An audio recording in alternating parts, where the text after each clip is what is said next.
云飞，别玩你的 Vision Pro 了，我现在要来好好上手体验一下我这台笔记本。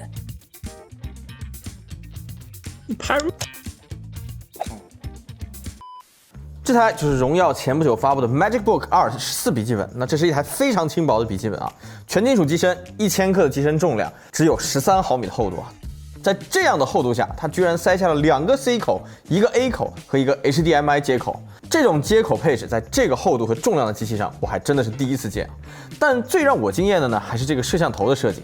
哥们儿，这摄像头的设计太帅了！MagicBook Art 14的这个摄像头使用的是磁吸设计，用触点和机身相连接。那这就意味着呢，它可以在不需要的时候拆下来收纳进机身，它正反2个方向都可以拍摄，并且让整个壁面变成了一块真正意义上的全面屏。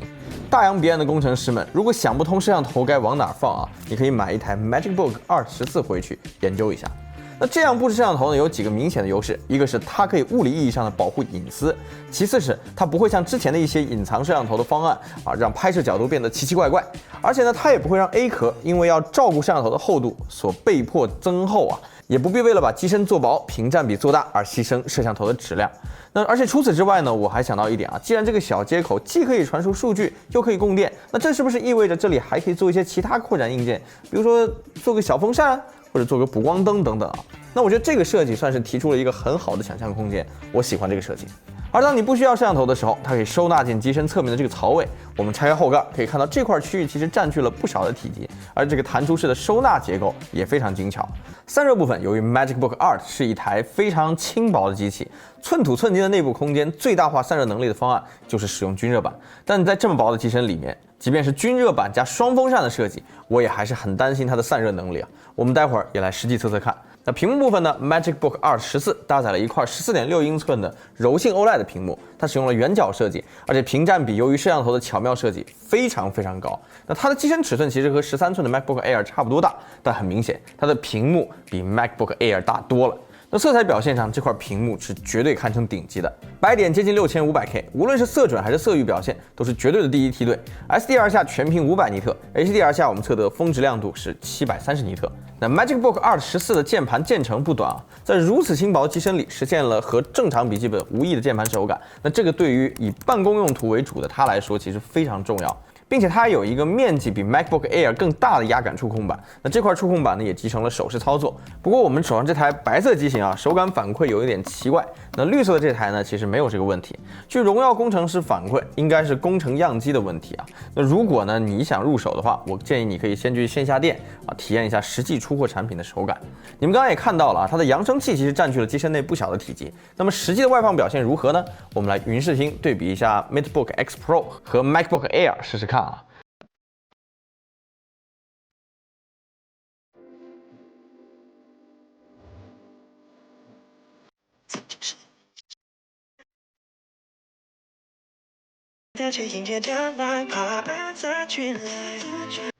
受过一些伤害，曾经有些看不开，却也带着迎接的哪怕再去来。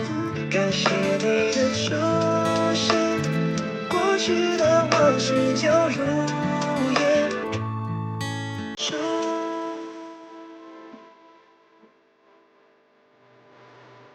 感谢你的出现，过去的往事就如烟。感谢上天借作把结果是对。MagicBook Art 14的设计算得上相当惊艳。那么除了设计和做工以外呢？虽然这类超轻薄本的性能本来就不是重点，但性能也是一切体验的基础。所以我们现在就来测测看它的表现如何。这台 MagicBook Art 14搭载的是一颗酷睿 Ultra 7 155H 处理器。那我们首先来跑个 FPU 单考，来看看它的性能释放。在10分钟的测试之后，它维持在了26瓦的持续功耗下。那我们跑了15轮的 R23，最终它稳定下来的成绩在11000分附近啊。在稳定下来之后，它基本上也是维持在26瓦左右的性能释放水平上。那满载时它的噪音是比较克制的，那我们测出呢它的人位噪音大概是在46分贝。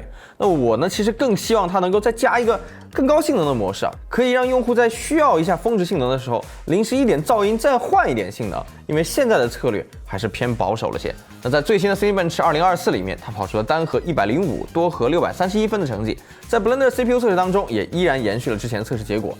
更是内存性能7类测试当中，它的成绩也介于功率释放更高的 MacBook X Pro 和被动散热的 MacBook Air M3 之间啊。总体上来说呢 ，CPU 部分绝对的性能呢，基本上和 M3 的 MacBook Air 在同一个水平线上。而 GPU 方面呢 ，3D Mark TimeSpy 当中，它跑出了3208分的 GPU 成绩，那比起功率释放更高的 MacBook X Pro 低一些。Still Nomad Lite 里面，它跑出了2732分。那总体而言呢 ，MagicBook 2的14并不太擅长这类需要长时间满载的 benchmark。那从绝对的理论性能上来说，它是会比同款 SoC 的更高性能释放的本子弱一些的。那在 PS 当中 ，MagicBook 2的14的表现相对来说还不错。那看起来 PS 这个软件啊，还是更需要短时的峰值性能，而非长时间的持续性能。那我们也测试了一下它在1080p 分辨率下的游戏表现，在最高画质下，原神须弥跑出的平均帧为38帧。很大程度上啊，这也是被26瓦的功耗上限限制了性能，毕竟是26瓦，你要分给 CPU 和 GPU 嘛。那绝区零的情况也类似啊。英雄联盟里面呢，功耗的影响会稍微小一点，平均95帧的表现算是能够满足正常的游戏需求啊。那游戏性能对于这类主打办公的超轻薄本来说，只能算是额外加分项。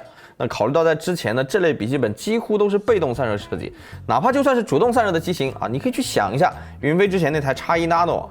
不得不说，今年的超轻薄本市场还真够卷的。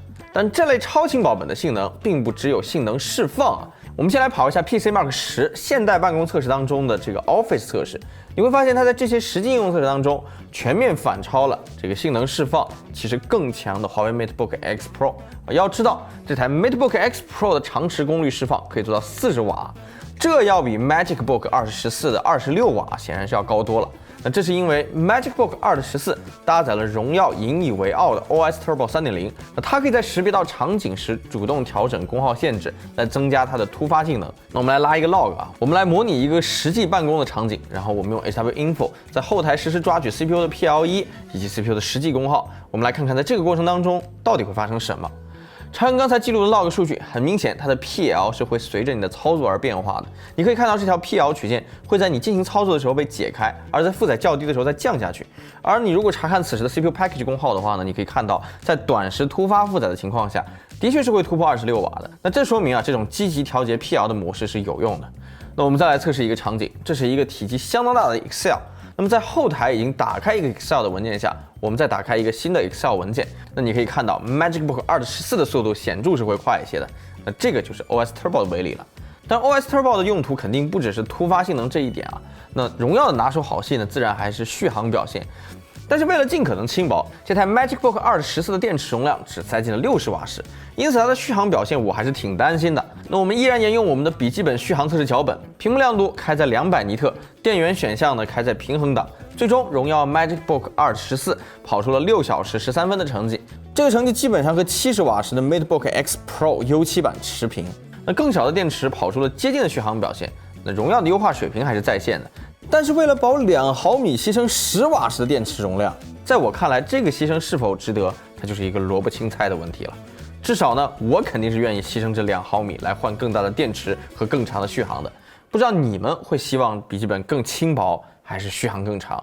你想想，要是荣耀来调一台70瓦时的机器，那续航就能原地提升15%啊，多香啊！这类超轻薄笔记本其实还有一点非常重要，就是离电性能。我们也测试了一下它的离电性能。先说结论，它的离电性能还不错啊。那么在基准测试当中，离电状态下由于功耗限制进一步降低，那基准测试的成绩会有所降低。但在类似 7Z 啊、PC Mark 10啊这类日常应用测试里面呢，损失反而比华为的 MateBook X Pro 要低不少。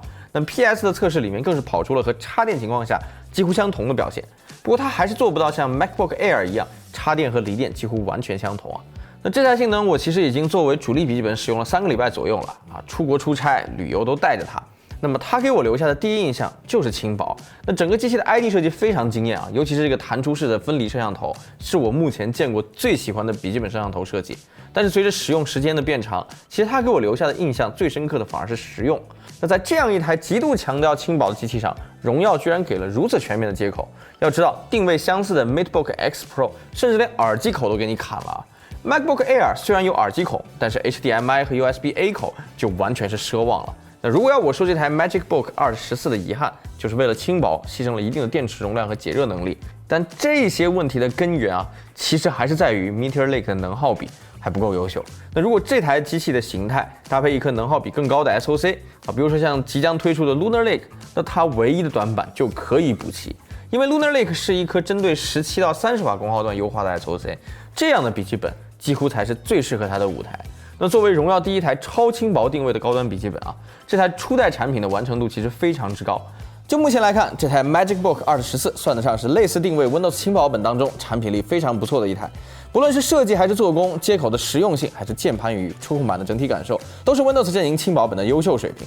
那更何况还有相当有巧思的磁吸摄像头设计。那我希望这个产品线可以一代一代的迭代下去，也期待荣耀在未来产品线上能给我们带来一些惊喜。好了，以上就是本期节目的全部内容了。喜欢我们节目，别忘长按点赞加来个竖3连，也别忘了关注我们频道。那么我们下期节目再见。